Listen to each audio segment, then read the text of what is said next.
La régénération infernale des quatre périls, l'apparition du Goliath et possiblement du David de la série, le rôle de l'élixir ancien enfin dévoilé, la réunification des quatre périls face au Quatuor, l'impuissance probable de Wardan et Berthollet et surtout la possibilité que Lancelot soit bel et bien le dieu de la guerre. Le chapitre 201 des quatre cavaliers de l'Apocalypse est une réelle dinguerie et il faut absolument qu'on en parle. Donc, yo les bros, ici Big Manga, j'espère que vous allez bien parce que de mon côté, ça va super. Aujourd'hui, on se retrouve pour la revue complète du chapitre 201 des quatre cavaliers de l'Apocalypse, le messager des enfers. Un chapitre qui, en surface, semble juste monter la tension. Mais en vrai, c'est un tremplin pour de futurs affrontements majeurs. Et surtout, on a enfin les quatre périls réunis face aux cavaliers de l'Apocalypse. On sent que Nakaba est prêt à faire exploser la suite. Restez bien jusqu'à la fin parce que j'ai aussi une petite théorie sur Diodra et une prédiction sur le rôle de Bor dans le combat contre Goliath. Mais ça, on en parle bien évidemment tout à l'heure. Aussi, avant d'aller plus loin, vous connaissez la chanson. Pensez à liker, à partager, à vous abonner si ce n'est pas encore fait, même si perso je sais que c'est déjà fait putain. Et surtout, lâchez vos avis et tout dans les commentaires. Je vous lis et essaie de tous vous répondre. Sur ce, je ne vous embête pas plus. Bonne vidéo à toutes et à tous. Let's go! Aussi, avant de commencer cette review, voilà en gros ce que j'ai fait pour la review du chapitre précédent, le chapitre 200. Vous pouvez aussi passer directement au time code qui s'affiche sur l'écran pour directement commencer la review de ce chapitre 201.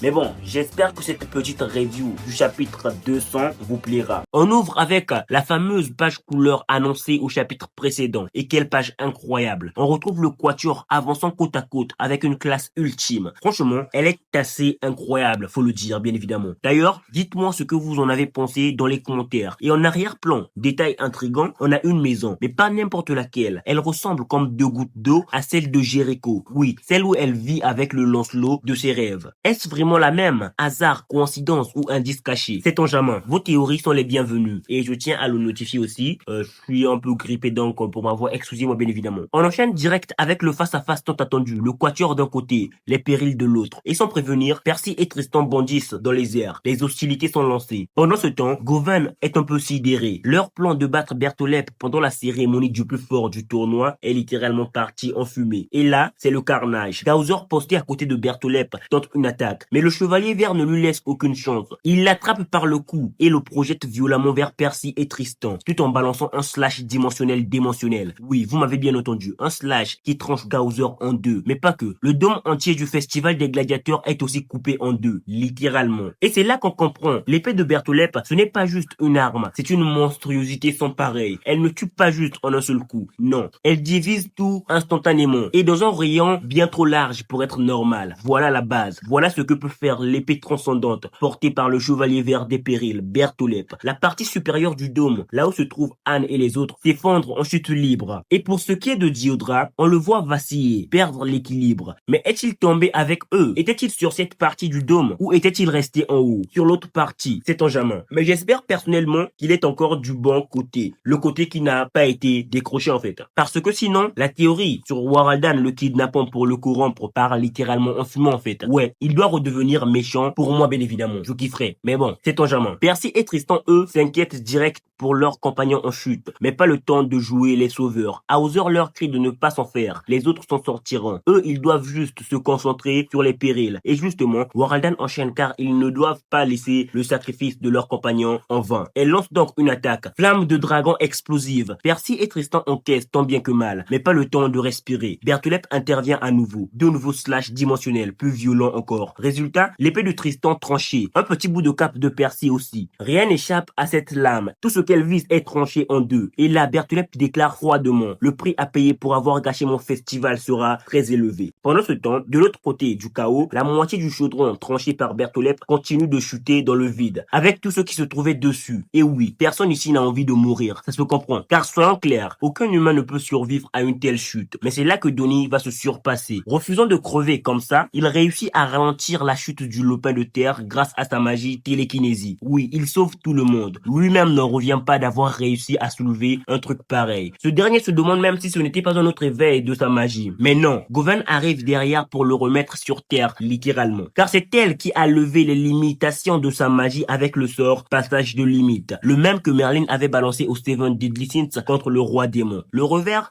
une fois Donnie à sec, il lui faudra minimum une semaine de repos pour pouvoir récupérer. Mais l'essentiel, c'est qu'ils sont sains et saufs. Retour sur le champ de bataille, Perceval et Tristan toujours face à Bertholep et ils ne lâchent rien. Ils enchaînent les attaques. Lui encaisse tranquille jusqu'à ce que Bertholep chope la main de Percy. Et là, Perceval a beau forcer, rien n'y fait. Impossible de se libérer. Il le dit lui-même. La force de Bertholep est inhumaine. Mais quand ce dernier voudra l'achever avec son épée transcendante, Percy activera le mode boost de son arme. Résultat, ses capacités physiques exploseront. Et Tristan enchaîne, lui attrapant le bras qui tenait l'épée. Et là, c'est la montée en puissance. Tristan passe en mode démoniaque. Percy booste encore son pouvoir avec son épée. Et les deux foncent ensemble. Perceval place 2 coups dévastateurs. Tristan arrache le bras entier de Bertholep, celui qui tenait son épée. Mais la bataille est loin d'être finie. Waroldan débarque dans leur dos. Vous m'auriez pas oublié dans votre petite guerre d'hommes. Sauf que non. Gouverne débarque à son tour à ses côtés. Et là, sans prévenir, elle active sa forme tyran et fracasse le casque et la tête de Waroldan dans le même mouvement. Oui, elle était pas du tout oubliée. Puis elle enchaîne avec un gros coup bien sale, en voyant Waroldan valser au loin. Bertholep lui aussi se prend une grosse claque collective de la part de Percy et Tristan et finit projeté au même endroit que Waroldan, juste sur la plateforme d'où il observait le festival au début. Et là, la tension monte encore d'un cran. Face à eux, 3 chevaliers de la prophétie prêts à en finir. On a donc une dernière page absolument épique. Le chapitre se termine en beauté avec un focus total sur l'évolution des chevaliers de la prophétie. Et ouais, même Tristan. Petit aparté d'ailleurs, pour ceux qui veulent encore nier l'importance de son mode démoniaque, je le redis, ici et tout au long du manga, il ne l'utilise que pour le combat. Oui, il peut augmenter ses capacités globales grâce à son mode déesse ou son mode mixte, mélangeant ses capacités de déesse et de démon. Mais le cœur de sa puissance reste dans son mode démoniaque. Le mode déesse, on l'a vu, c'est surtout du soin, du support. Même si c'est puissant, c'est pas fait pour encaisser ou dominer en duel. La preuve, dans l'arc Walnak face à Iolagio, il ne tenait pas debout avec son mode déesse, mais dès qu'il a activé sa forme partielle, démon et déesse, il a commencé à encaisser. Après, chacun son interprétation bien évidemment. Mais perso, je tenais juste à mettre les points sur les i. Faites-en ce que vous voulez. Mais maintenant, vous savez au moins. Bon, voilà en gros ce que nous avons eu dans le chapitre 200. Place à la suite. Alors, on ouvre le bal avec une scène très forte, avec littéralement du grand n'importe quoi Majin Kao. On a Bertholep et Waroldan se régénérant comme si de rien n'était. Mais attention, pas juste leur corps se régénère, leurs armures aussi repoussent tranquillement. Ouais, le Chaos est clairement en roue libre. Il soigne pas seulement les plaies, il retape même le tissu, le métal et tout. On a ensuite un petit move bien stylé, car le bras de Bertholep que Tristan avait arraché et aussi qu'il tenait entre ses mains se libère tout seul, tout en envoyant une rafale de slash dimensionnel sur le Quatuor. Mais restez au Quatuor bien évidemment, qui arrive tant bien que mal à esquiver tout proprement. Le bras revient ensuite se réclipser à son maître comme un Lego. Et là, Waroldan tout souriante félicite carrément les cavaliers de l'Apocalypse. Mais elle ajoute un autre détail. Ceux d'en bas, ceux qui sont tombés avec le lopin de terre, seront jaloux d'eux s'ils sont les seuls à s'amuser. Sous-entendant bien sûr que les autres vont aussi avoir leur part du spectacle. Et justement, l'autre moitié du dôme continue de chuter. Donnie capte direct le danger. Il prévient tout le monde. Car même s'il essaie tant bien que mal de retenir cette partie du dôme, c'est juste trop lourd pour lui. Mais au moins, il a pu ralentir la chute. Ce qui fait bien évidemment une grosse différence. Et donc, quand le dôme touche le sol, alors il explose sous l'impact. Et Donnie,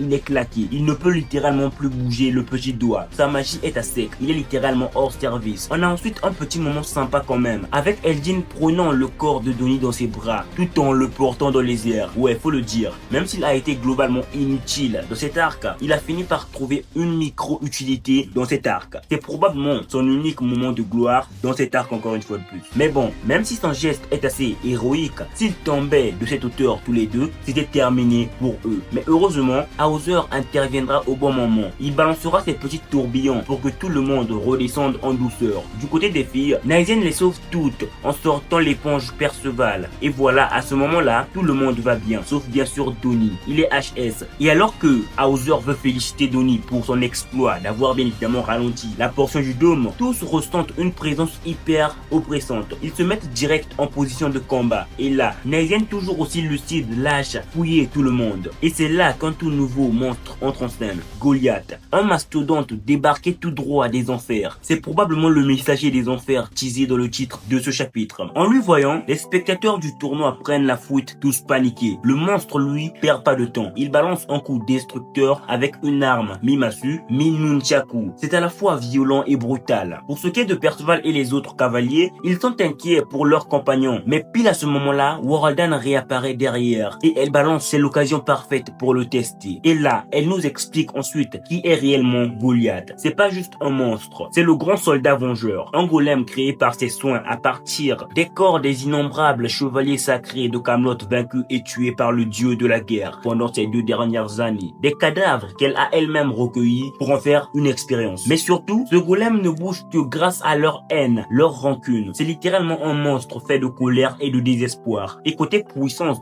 sa puissante puissance de feu dévaste et anéantit ses ennemis. Et donc, on a Goliath balançant des rayons dévastateurs tout en écrasant les spectateurs sous ses pieds. C'est un réel carnage autour de lui. Mais là, attention, un personnage entre en scène. Un perso qui n'avait rien ressenti à l'impact du dôme. Un qui n'a pas eu besoin des tourbillons d'Hauser pour atterrir en toute sécurité. Oui, c'est lui, le seul et l'unique. Il bondit donc de rocher en roche et sans prévenir, il apparaît derrière Goliath et lui décapite la tête comme si de rien n'était. Avec sa technique bien évidemment, lame tranche-tête. Et donc, Balin l'invincible est de retour. La foule explose. Tout le monde acclame son comeback de légende après sa défaite face à Govan. Mais c'était trop beau pour être vrai. Parce que, quelques secondes plus tard, Goliath ramasse tranquillement sa tête et se la recolle, comme si de rien n'était. Et là, Waraldan nous lâche un nouveau détail croustillant sur ce golem. Ce monstre a aussi reçu l'élixir ancien volé au royaume des fées par Waraldan. Donc oui, Goliath avec cela peut se régénérer de presque n'importe quelle blessure instantanément. Mais attention, cette régénération n'est pas infinie. En fait, il y avait plus beaucoup d'élixir parce que Waraldan s'en était déjà servi avant. Donc cette invincibilité,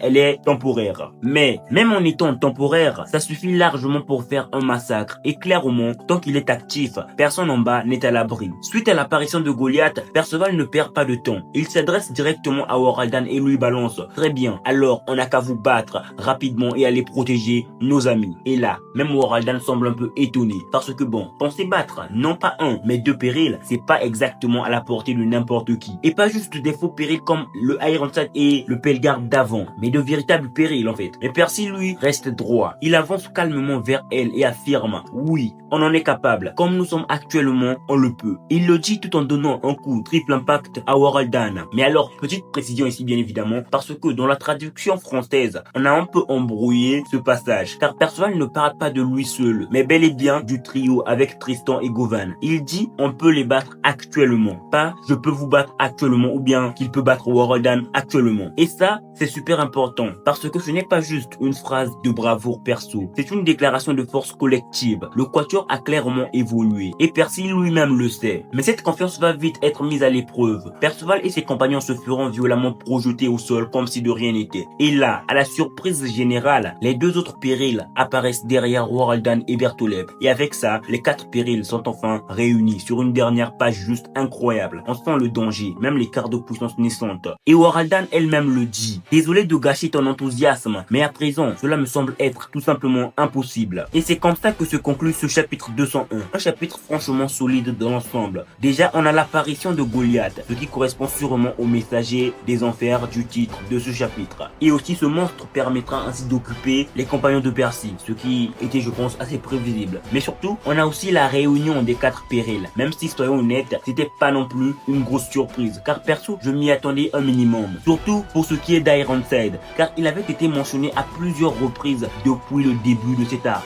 Et avec la connexion des esprits des périls par le chaos révélé, leur arrivée était, je pense, juste une question de temps. Par contre, je pensais pas que ça arriverait aussi vite. Je croyais qu'on aurait d'abord eu quelques échanges assez incroyables, histoire de laisser Bertholep briller un peu, comme Waraldan l'avait fait dans l'arc des fées. Mais là, on les aligne tous d'un coup. Et au final, on n'a quasiment pas eu de vrai chapitre de combat pour mettre en valeur Bertholep, l'épée transcendante des 4 périls. C'est de mon avis peut-être un peu rapide pour un final d'arc aussi lent. Mais connaissant Nakaba, on sait qu'il aime accélérer brutalement la fin de ses arcs, comme avec l'amnésie de Tristan ou encore le drame de Diodrame. Donc ouais, ça sent la fin de cet arc. N'hésitez pas à me donner vos avis là-dessus dans les commentaires. Mais bon, hormis ce fait avec cette rapidité de fin d'arc, faut qu'on parle d'un truc qui a fait pas mal de bruit après la sortie de ce chapitre. Parce que suite à la phrase de Waraldan à la fin, beaucoup ont commencé à dire qu'elle reconnaît elle-même que le quatuor aurait pu les battre, elle et Bertholep. Et franchement, je suis pas d'accord là-dessus. Déjà, remettons les choses dans leur contexte. On avait donc Perceval à ce moment-là, prêt à foncer pour sauver ses amis, tout en disant clairement à Waraldan, on peut vous battre actuellement, toi et Bertholep. Et le mot important là-dedans, dans la phrase de Percy, c'est actuellement. Car Percy parle d'un rapport de force à l'instant T,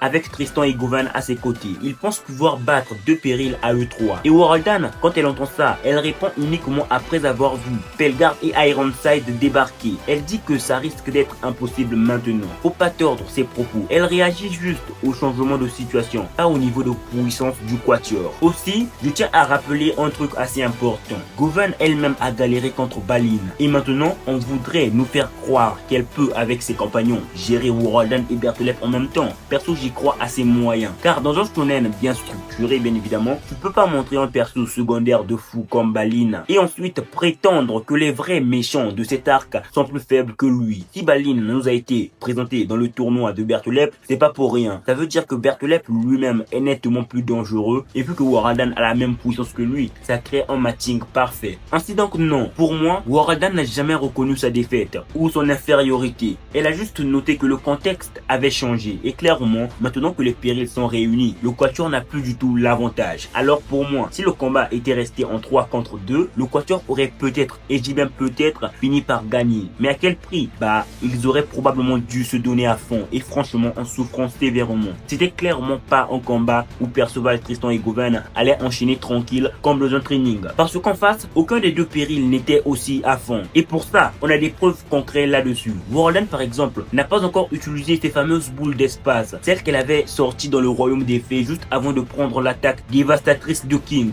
Et Bertholep, bah ses coups d'épée sont puissants, mais non pas tous le même niveau. Par exemple, quand son bras s'est libéré de la poigne de Tristan, ce bras bien évidemment tenant l'épée a balancé plusieurs attaques au quatuor. Mais c'est clair que ces attaques n'avaient pas le même niveau ou la même portée que le premier coup qu'il avait porté, ni encore moins que celui qu'il avait lancé lors de sa véritable introduction face à Anne et Donnie. Un coup qui a littéralement divisé le ciel, créant ainsi une faille dans le ciel. Donc ouais, aucun qu'on était à 100%. Et si les périls s'étaient réellement mis à fond avec leur régénération quasi illimitée, je doute sincèrement de la victoire totale du quatuor. Mais bon, on saura jamais vraiment ce qui se serait réellement passé parce que Nakaba a décidé de couper court à tout ça. Mais maintenant, je vous pose la question. Est-ce que vous pensez que le quatuor aurait pu battre Bertholep et Waraldan à 3 contre 2 ou est-ce qu'on les surestime un peu trop? Dites-moi tout en commentaire parce que là, les enjeux sont clairement montés d'un cran. Même si c'était aussi pour le référencement, vous connaissez. Et balancez les commentaires. Maintenant, parlons un peu de l'élixir ancien. Car perso, je m'attendais pas à ce que ce soit surtout pour Waraldan, mais plutôt pour Arthur, vu le contexte. Mais à y repenser, on aurait dû avoir la puce à l'oreille depuis longtemps. Car Waraldan l'a utilisé directement pour tester ses effets régénérateurs sur elle, alors qu'elle aurait très bien pu simplement compter sur sa régénération chaotique. Donc clairement, avec ce contexte,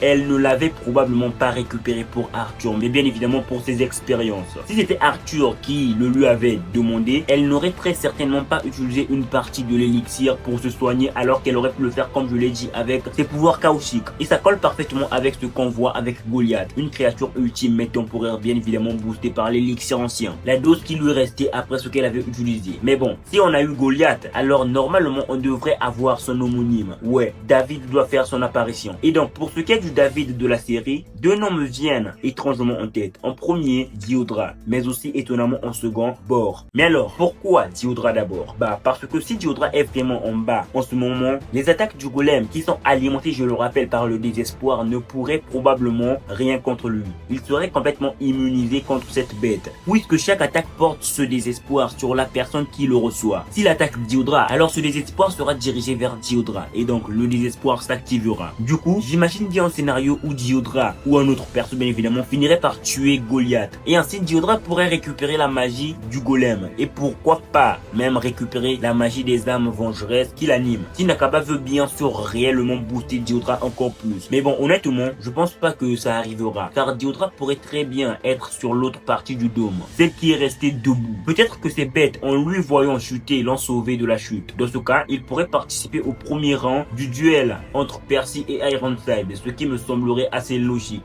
Ce qui amène bien évidemment une question importante pour moi. Percy tiendra-t-il réellement sa promesse d'aider Ironside à recouvrer la mémoire ou va-t-il la briser en le tuant? Parce qu'on le sait tous grâce à Guenièvre qu'Ironside mourra dans les bras de son fils en pleurs. Nakaba pourrait très bien utiliser cette prophétie pour clore son histoire, puisqu'Ironside n'a encore rien fait pour changer ce destin. Alors voilà une petite théorie qui me trotte dans la tête. Et si Ironside se souvenait enfin de son fils, Diodra, juste avant sa mort. Imaginez Diodra en pleurs qui absorberait l'essence de son père avec bien sûr sa magie spirituelle et pourquoi pas aussi son boost chaotique. Parce que ce pouvoir, jusqu'à preuve du contraire, absorbe tout ce qui est lié à cette essence et ce boost chaotique pourrait être lié à l'essence qui s'échappe du corps des morts. Du coup, Diodra pourrait enfin atteindre un niveau très proche, voire supérieur à celui de Percy, mais avec une tendance beaucoup plus sombre et une haine encore plus forte envers Percy. Mais bon, rien n'est sûr. Peut-être que Diodra a déjà trouvé sa conclusion en tant que personnage, même si honnêtement j'en doute. N'hésitez pas à me donner vos avis là-dessus, car Nakaba pourrait aussi avoir conclu l'arc narratif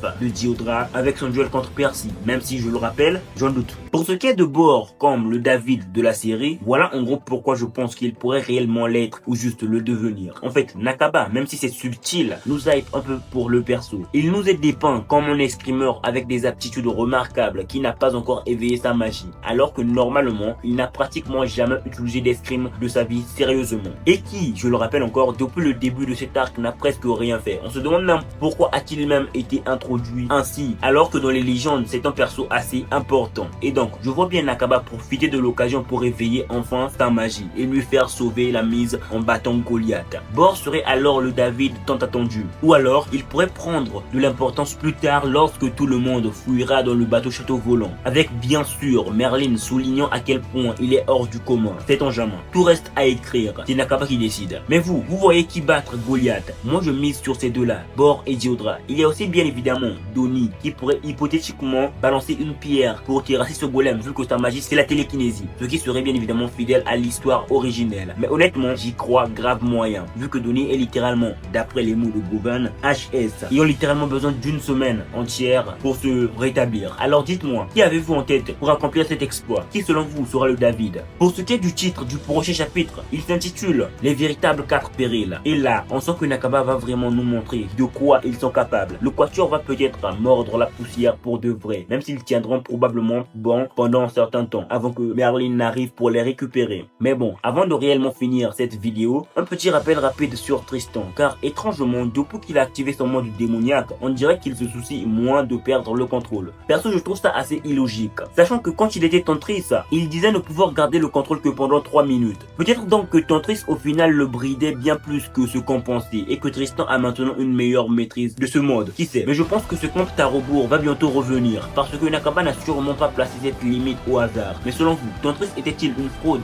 Dites-moi tout dans les commentaires, j'attends vos avis avec impatience. Mais bon, globalement, le chapitre 201 des 4 cavaliers de l'Apocalypse était franchement assez incroyable. On y découvre enfin la régénération dévastatrice et quasi illimitée des périls. Mais le Quatuor résiste encore, avec un Percy trop confiant, pensant avoir le niveau pour les affronter et même les vaincre avec ses compagnons. Mais son enthousiasme sera de courte durée, puisque 2 autres périls débarquent à la fête. Et les 4 périls sont enfin réunis face à 3 cavaliers de l'Apocalypse. La mention du dieu de la guerre comme ennemi de Camelot laisse de plus en plus penser que ce perso pourrait être Lancelot. De l'autre côté, on a Goliath qui s'oppose aux compagnons de Percy. Et même les attaques de Balin, l'invincible, ne font rien contre lui. Cette créature est littéralement invulnérable pour l'instant. Les compagnons de Percy tiendront-ils jusqu'à ce que leurs différents leaders les rejoignent ou seront-ils écrasés par cette menace? Tout reste à voir. Et puis, Nakaba nous donne enfin le rôle de cet élixir ancien volé par Waraldan dans le royaume des fées. Et quel rôle? Franchement, perso, je n'aurais jamais parié là-dessus. Et au final, j'espère que Nakaba trouvera une certaine importance pour Bor, qui dans les légendes est un chevalier de la table ronde. Voilà les bros, c'était tout pour cette review du chapitre 201 des 4 cavaliers de l'Apocalypse. Franchement, le niveau monte d'un cran. Perceval trop confiant, des périls en pleine forme. Goliath est littéralement invulnérable et un élixir dont personne n'aurait deviné le vrai rôle. Et puis, il y a ce sous-entendement sur le dieu de la guerre qui serait l'ennemi de Camelot. Franchement, de plus en plus,